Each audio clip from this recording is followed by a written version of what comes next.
आधी रात मोदी के बीरबल जयशंकर ने संभाला मोर्चा। मालदीव पर एक साथ हुई 3 सर्जिकल स्ट्राइक। भागकर चीन पहुंचे मालदीव के राष्ट्रपति।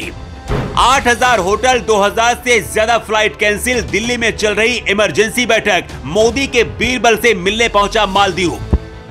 अचानक भारत के दोस्त इजराइल का भी आया फोन। उधर योगी आदित्यनाथ यूपी से भेजने जा रहे अपनी 1000 लोगों की सेना।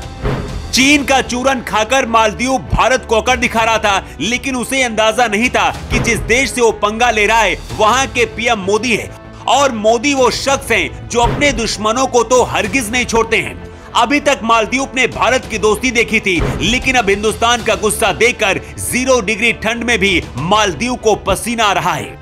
दिल्ली में एक हाई लेवल मीटिंग बुलाई। मोदी ने अपने बीरबल को आदेश दिया और इसके कुछ घंटे बाद ही 3 सर्जिकल स्ट्राइक से मालदीव कांप उठा।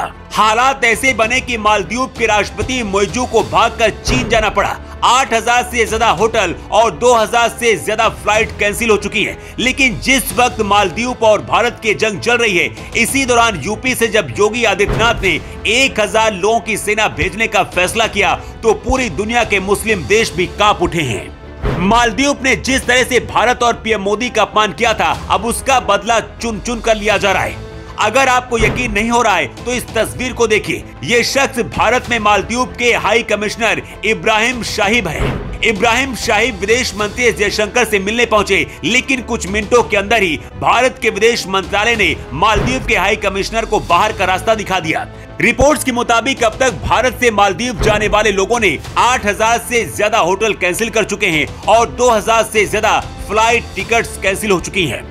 मालदीव के पूर्व राष्ट्रपति इब्राहिम मोहम्मद भारत के दोस्त माने जाते थे और उस दौरान भारत के रिश्ते भी बहुत अच्छे थे। लेकिन चीन का चूरन खाने वाले मोइजू जब पिछले साल मालदीव के राष्ट्रपति बने तो भारत के खिलाफ जहर उगलने लगे थे।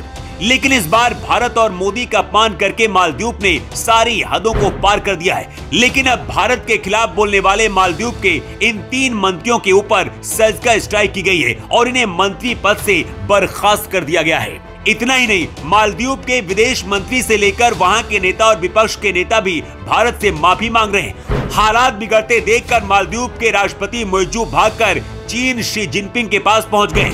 मालदीव को सजा देने के लिए दिल्ली में बैठकें चल रही है। मोदी के बीरबल कहे जाने वाले विदेश मंत्री जयशंकर खुद मामले को देख रहे हैं और बहुत जल्द भारत कई बड़े प्रतिबंध लगा सकता है। अगर भारत ने मालदीव का साथ छोड़ दिया तो दूसरा श्रीलंका बनते देर नहीं लगेगी और चीन यही चाहता है, क्योंकि जैसे ही भारत हटा चीन मालदीव पर कब्जा कर लेगा।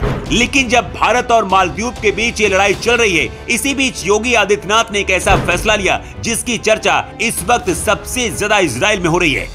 दरअसल योगी आदित्यनाथ यूपी से करीब 1000 लोगों को इजराइल काम के लिए भेजने जा रहे हैं, जिन्हें इजराइल में 1,30,000 से ज्यादा हर महीने सैलरी मिलेगी। आपको तो पता ही है कि योगी आदित्यनाथ कट्टर हिंदू नेता हैं और पूरी दुनिया के मुस्लिम देश उनसे खौफ खाते हैं। जब इजराइल हमास के आतंकियों से लड़ रहा है, ऐसे वक्त में योगी ने फैसला लिया है जिसकी चर्चा पूरी दुनिया में हो रही है। अब सोशल मीडिया पर लोग कह रहे हैं कि अगर गुस्से में आकर योगी आदित्यनाथ ने यूपी से 1000 लोगों को मालदीव भेज दिया तो भारत की सेना भेजने की भी जरूरत नहीं पड़ेगी और पूरा मालदीव खंडर बन जाएगा। वैसे सिर्फ 72 घंटे के अंदर ही मालदीव घुटनों पर आ गया है और माफी मांग रहा है। क्या इस बार मालदीव को माफ कर देना चाहिए या फिर सजा देना जरूरी है? और मोदी सरकार को मालदीव के खिलाफ और कौन से कड़े फैसले लेने चाहिए? अपनी राय आप कमेंट बॉक्स पर लिखकर जरूर बताएं। इसके साथ ही क्या आप कभी भारत के आइलैंड लक्षद्वीप और अंडमान निकोबार कभी गए हैं या फिर नहीं गए, ये भी जरूर बताएं। Bureau report.